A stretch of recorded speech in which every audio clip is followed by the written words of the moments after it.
Assalamualaikum dan selamat sejahtera. Hari ini saya ingin berkongsi sedikit ilmu tentang minyak enjin ataupun motor oil ataupun minyak pelinceran ataupun lubricating oil. Okey. Apa yang kita perlu tahu, minyak pelincir ni mempunyai 3 jenis. Dia ada mineral, semi sintetik, fully synthetic. Okey. Pada botol minyak pelincir terdapat information atau maklumat yang manufacturing atau kilang yang membuat minyak enjin tersebut. Kita boleh tahu dia punya kelikatan, dia punya grade, dia punya additif dalam dia dengan membaca semua information yang telah disediakan oleh pengeluar minyak hitam. Okey, dekat sini saya memilih kod 10W40. Okey. Nombor pada kod menunjukkan kelikatan dan huruf W menunjukkan winter atau keadaan bersalji.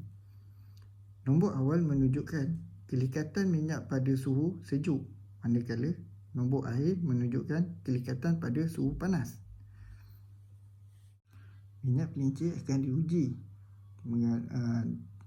diuji dua suhu yang berlainan. Yang pertama akan diuji dengan suhu yang rendah bergantung pada kelikatan, contohnya pada suhu negatif 30 darjah Celsius, manakala suhu panas pada 100 darjah Celsius.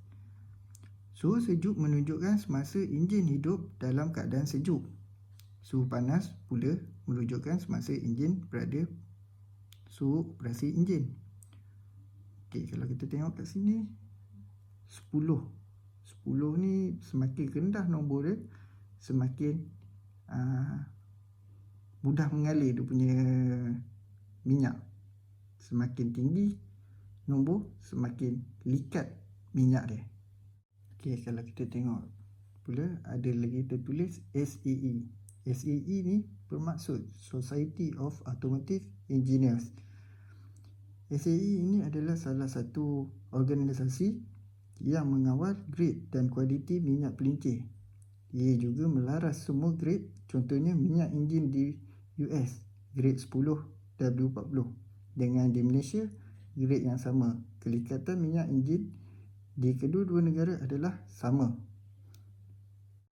Okey, bab yang ni dah habis. Kita masuk tengok cara macam mana dia mengukur kelikatan.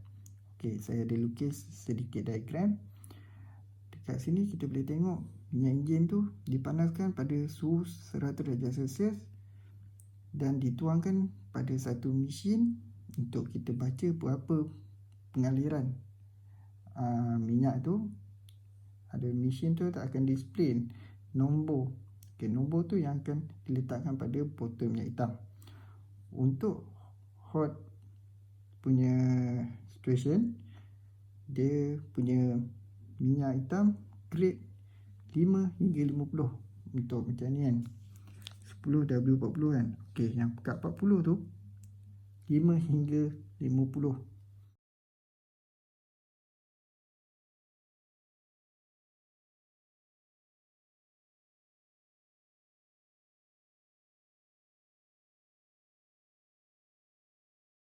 Ada yang akan bertanya, kenapa suhu ni minyak enjin ni diuji pada negatif 30 dan 100.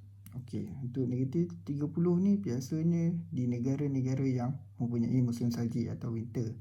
Dia akan menggunakan grade W. Untuk macam kita tak ada musim salji, kita tak perlu pun minyak yang grade dia rendah pada musim salji, tak perlu. Okey, tapi kita boleh pakai lah sebab standardnya macam tu. Mengapa dia ambil 100? Okey, untuk suhu optimum enjin ataupun suhu kerja enjin biasanya dalam 80 hingga 100 darjah Celsius bergantung kepada pembuatan kenderaan tersebut ataupun pengeluar kenderaan tersebut. Okey, kalau dari sini saya nak kongsi ada sedikit ilmu. The velocity grade under low temperature condition, the lower the number, the better the cool stability becomes. Ini bermaksud kalau grade kat 10W tu makin rendah, makin elok pengaliran flow dia punya minyak enjin tu ketika suhu enjin tu berada dalam keadaan sejuk. The viscosity grade under high temperature condition, the larger the number, the higher the viscosity. Ini bermaksud makin tinggi number, semakin likat minyak hitam tersebut. Merujuk pada 40 pada hot condition. Okey, yang ni adalah contoh graf jenis-jenis minyak hitam dengan grade-grade minyak hitam. Okey, yang ni contoh dia. Kita boleh tengok kat sini ya. Apabila bercerita pasal minyak enjin ni, orang akan tanya bila waktu untuk kita servis. Okey, yang ni waktu untuk kita servis. Contohnya kita boleh tengok sini mineral. Mineral dalam 5,000 km ataupun 3 bulan. Okey.